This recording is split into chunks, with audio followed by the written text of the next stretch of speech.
Okay, let's.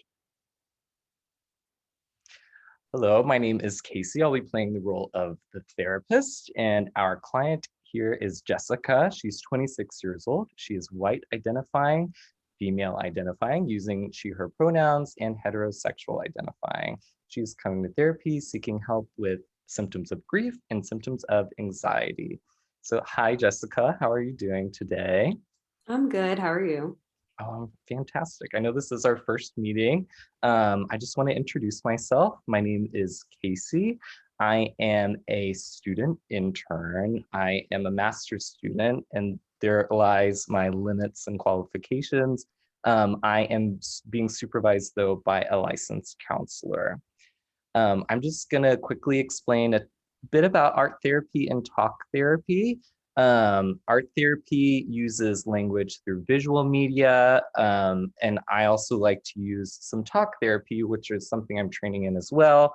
I like to use what we call strength-based approaches, cognitive behavioral therapy, and a touch of narrative therapy, which we can talk about in just a little bit.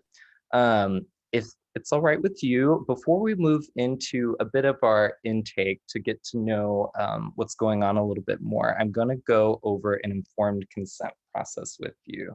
So before we do that, do you have any questions for me? No, I'm good. All right. If at any point something comes up, feel free to interject.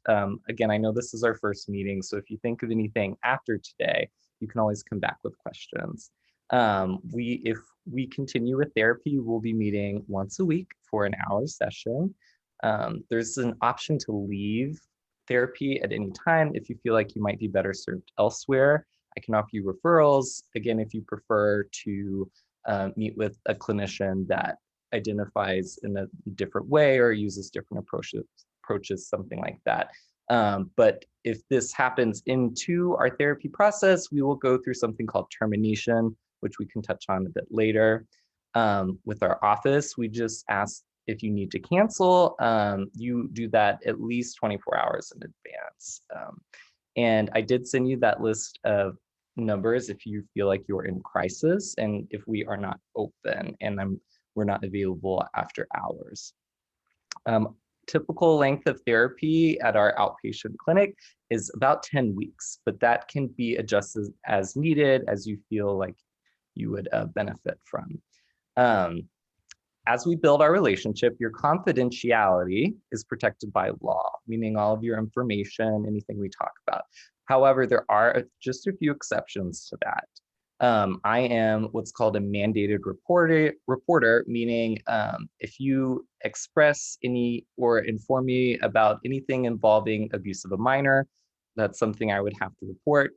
Also, if you express intent or desire to harm yourself or others, that's also something I would have to report. In relation to these things or something else, I might be asked to appear and or testify in court as it might relate to you or some of this information. That is something else where I might have to breach our confidentiality. However, that is very rare. I also, as I mentioned, have supervisor, and in those instances, we might discuss information relating to you. This could also be some of your artwork, which we could go over. Anything related to that would be de-identified, meaning that anything involving your name, your personal information would be blacked out, and anything like that.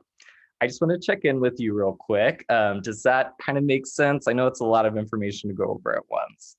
Yeah, I think I'm following. I'm good. Okay, great.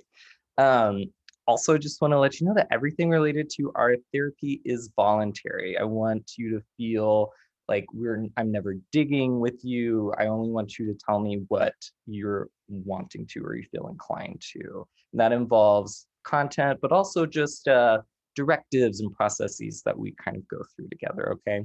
I always want us to be transparent with each other about stuff like that. Um, Again, we're just going to be getting to know each other more. A big component of the therapeutic process is our relationship, right? So eventually you'll have to decide if you feel comfortable working with me. And again, I just want to reiterate that if things aren't clicking or they're not starting to feel right, I want to be able to help you find somebody else that might serve you better. In addition to the benefits of therapy, for example, like building coping skills, relaxation, improved awareness of self and others, reducing symptoms. For example, some of your therapeutic goals involve reducing symptoms of grief or anxiety. To do this work, it's important to be aware that sometimes negative emotions and memories can come up, and it's very much a part of the process. And before we do some of that work, we can establish ways to safely communicate about these things that are suited to your needs. And we will be working towards our goals together, of course, throughout the whole process. And these things might change or adjust. And again, we just want to have open communication as best as possible.